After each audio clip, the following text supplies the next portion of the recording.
নমস্কার বন্ধুরা, শর্মিলাস kitchen and মোড়ে আজকের রেসিপি মুড়ি দিয়ে মাছের ডিমের বড়া। এখানে দেখতেই পাচ্ছেন অনেকটা মতো মাছের ডিম নিয়েছি মুড়ি এক বাটি মতো।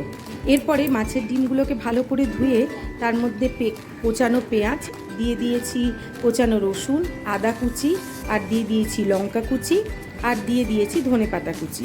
এরপর এর মধ্যে আমি দিয়ে দেব বেসনের পরিমাণটা কিন্তু মাছের ডিমের বড়াতে একটু বুঝে দিতে হবে এবং অল্প দিতে হবে, যাতে মাছের ডিমের বড়াটা শক্ত না হয়ে যায়। তারপর দিয়ে দিয়েছি হলুদ গুঁড়ো আর স্বাদ অনুসারে লবণ। এই মাছের ডিমের ব্যাটারটা যখন আমি রেডি করব, তার মধ্যে কিন্তু আমি জলের ব্যবহার একদমই করব না, কারণ আদা, পেঁয়াজ, রসুন, ধনেপাতা এইগুলোর মধ্যে লবণ দেওয়ার ফলে যে জলটা ছাড়বে সেটা দিয়েই কিন্তু এই মাছের ডিমটা ভালো করে মাখা হয়ে যাবে। আর এখানে দেখতেই পাচ্ছেন আমি এক বাটি মুড়ি নিয়েছি।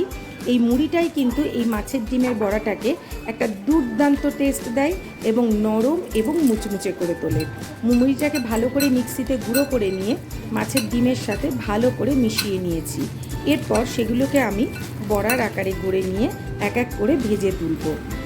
আপনারা দেখতেই পাচ্ছেন কড়াই চাপিয়ে দিয়েছি, তার মধ্যে নিয়ে নিয়েছি সর্ষের তেল, আর এইভাবে বড়ার আকারে গড়ে আমি মাছের ডিমের বড়াগুলোকে একদম কম আঁচে ভেজে নেব। খুব বেশি আঁচে ভাজলে কিন্তু ওপরটা লাল হয়ে যাবে বা একটু বেশি ভাজা হয়ে যাবে, কিন্তু ভেতরটা কিন্তু কাঁচা থেকে যাবে। তাই অল্প আঁচে এইভাবে উল্টে পাল্টে দিয়ে এক এক করে মাছের ডিমের বড়াগুলো আমি ভাজতে থাকবো। দেখতেই পাচ্ছেন তৈরি হয়ে গিয়েছে দুর্দান্ত দেখতে মাছের ডিমের বড়া। এগুলো দেখতেও যেমন ভালো হয়েছিল, খেতেও কিন্তু দারুণ হয়েছিল।